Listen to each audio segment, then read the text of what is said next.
Hello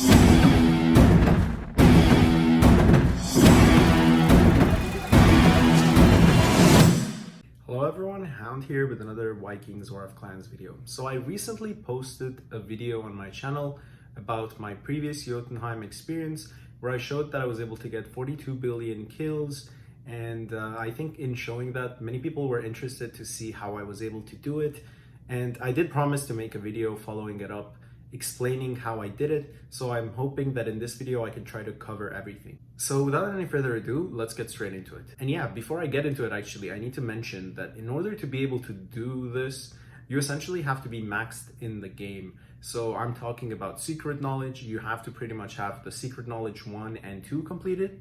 You need to have your scouts done in your Valkyrie, and for this purpose you don't really need to have the T8s done. As long as you have your scouts T1, T7 and T6 done, you should be good to go.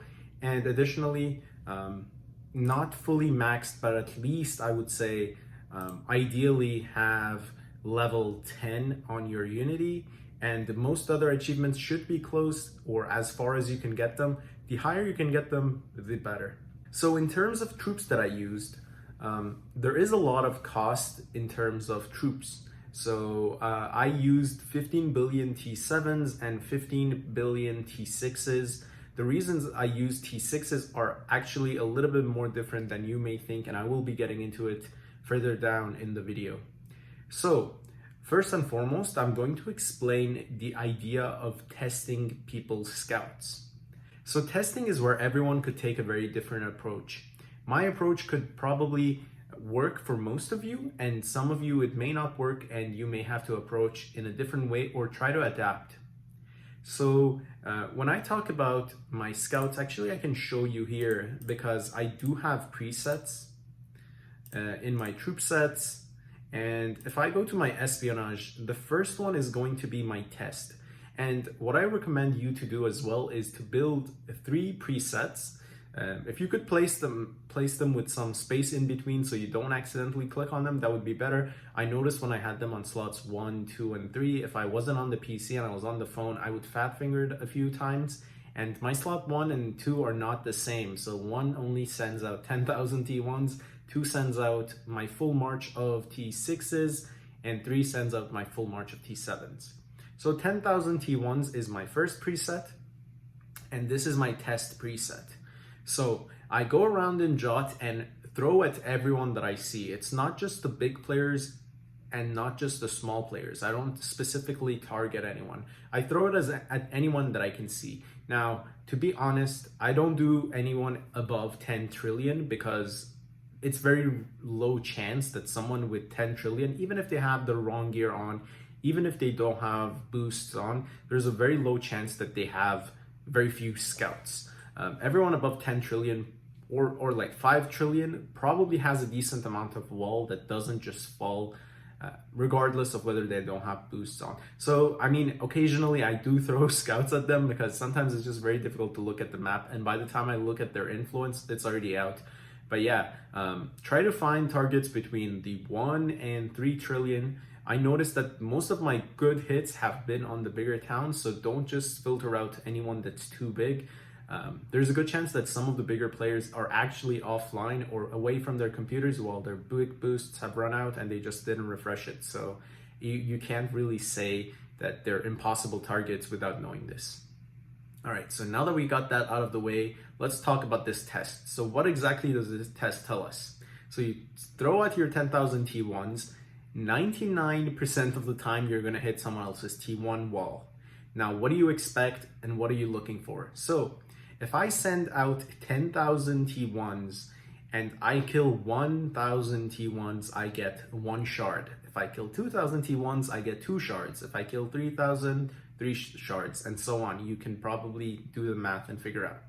So if I send someone, if I send my 10,000 T1s out and I hit someone that has very few T1s, it's going to be a very fake reading. And what do I mean by a fake reading? So if I send 10,000 T1s and I get 6 shards, 7 shards, 8 shards, there's a very light chance that the person that I hit only has a small T1 left.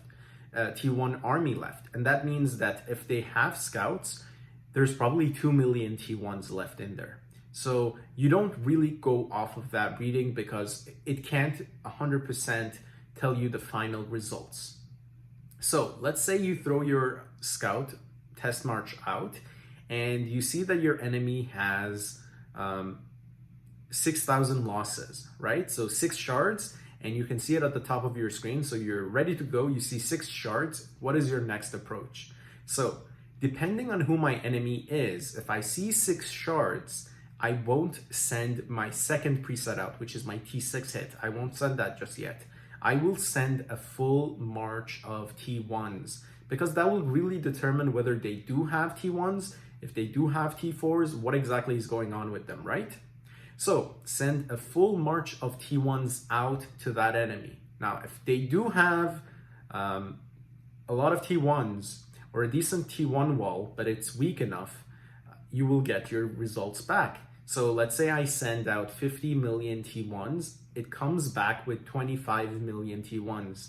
That means that this enemy, even though my small test told me that it comes with 10 to 6, this enemy might have more scouts in their city in T1s than my first test would have told me. So by default, I don't hit this enemy, right? So again, to recap, I send my first test march, which is 10,000. They come back with 6,000 kill. Yeah, so that means if I send 100 million, essentially they should come back with 60 million T1s. So 100 million should give me 60 million. But when I send 50 million, I only get 25 million back. That means that these scouts have a very big wall behind them, or they have a lot of T1 scouts in their town. Now, if you get such a test, you can easily look at that player's city and see how many troops they've trained, how many troops they've lost, and you can calculate, okay, this person has 60 billion troops. A good possibility 30 billion of those are T1s, not a good target. Same idea.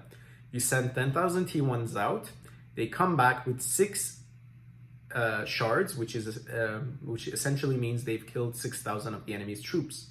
Full 50 million T1 march, and they come back with 34 million. That means that even though you got 6 on the first test, the ratio is telling you that this is more of a 6.4, right? Because now that you've done your test, you can see that this is more of a better rate, almost a 7. So if you get something like that, I wouldn't suggest going with your T6s first. You have to go with your T7s. The reason you go with your T7s is because your T7s are stronger than your T6s, but at the same time, even though your 6s are very strong, they don't perform too well on the T1 wall. So you need to use your T7s, sacrifice them at the start to get rid of that person's T1 wall. In most cases, if someone has such a weak T1 wall where you can get 34,000 shards if you send 34,000 shards if you send 50 million to them, it means that these people don't really have a lot of scouts, or if they do have a lot of scouts, they're weak. Something's wrong. So you send your T7s. Your T7s, now what you need to look at is, for me, for example, if I send a 68 million march of T7s, usually I get 1 million, 1.2 million shards back. If I get 1.2 million shards back, this is a green light for me to keep hitting this enemy.